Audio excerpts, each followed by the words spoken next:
حدیث اسٹوڈیو کے ناظرین السلام علیکم۔ ابن عباس رضی اللہ تعالیٰ عنہ روایت کرتے ہیں کہ نبی کریم صلی اللہ علیہ وآلہ وسلم بیت الخلاء میں تشریف لے گئے۔ میں نے بیت الخلاء کے قریب آپ صلی اللہ علیہ وآلہ وسلم کے لیے وضو کا پانی رکھ دیا۔ باہر نکل کر آپ صلی اللہ علیہ وآلہ وسلم نے پوچھا، یہ کس نے رکھا؟ جب آپ صلی اللہ علیہ وآلہ وسلم کو بتلایا گیا تو آپ نے میرے لیے دعا کی اور فرمایا، اے اللہ اس کو دین کی سمجھ عطا فرما۔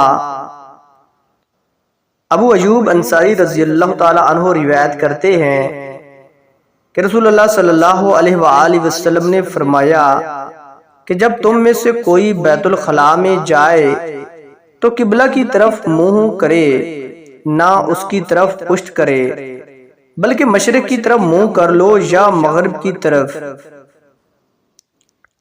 عبداللہ بن عمر رضی اللہ تعالیٰ عنہ روایت کرتے ہیں، وہ فرماتے تھے کہ لوگ کہتے تھے کہ جب قضائے حاجت کے لیے بیٹھو تو نہ قبلہ کی طرف منہ کرو نہ بیت المقدس کی طرف۔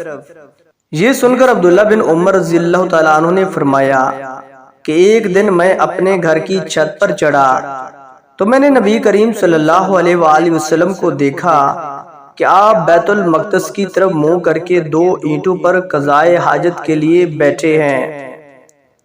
پھر عبداللہ بن عمر رضی اللہ تعالیٰ عنہ نے واسع سے کہا کہ شاید تم ان لوگوں میں سے ہو جو اپنے چوتڑوں کے بل نماز پڑھتے ہیں۔ تب میں نے کہا کہ اللہ کی قسم میں نہیں جانتا کہ آپ کا مطلب کیا ہے۔ امام مالک رحمۃ اللہ علیہ نے کہا کہ عبداللہ بن عمر رضی اللہ تعالیٰ عنہ نے اس سے وہ شخص مراد لیا جو نماز میں زمین سے اونچا نہ رہے، سجدہ میں زمین سے چمٹ جائے۔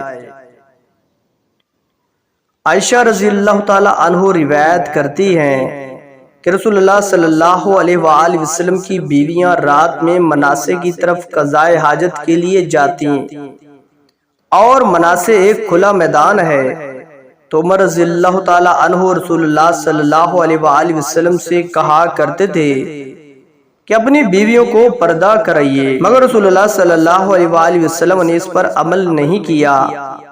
ایک روز رات کو عشاء کے وقت سودا بنت زمع رضی اللہ تعالیٰ عنہا رسول اللہ صلی اللہ علیہ وآلہ وسلم کی اہلیہ جو دراز قد عورت تھیں باہر گئیں۔ عمر رضی اللہ تعالیٰ عنہ نے انہیں آواز دی اور کہا، ہم نے تمہیں پہچان لیا، اور ان کی خواہش یہ تھی کہ پردے کا حکم نازل ہو جائے، چنانچہ اس کے بعد اللہ نے پردے کا حکم نازل فرما دیا۔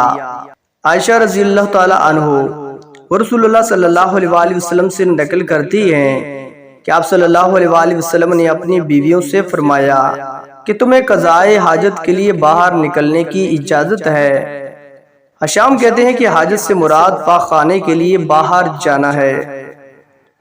دوستو دعا ہے کہ اللہ پاک ہمیں حدیث مبارکہ پر عمل کرنے کی توفیق و ہمت عطا فرمائے، آمین ثم آمین۔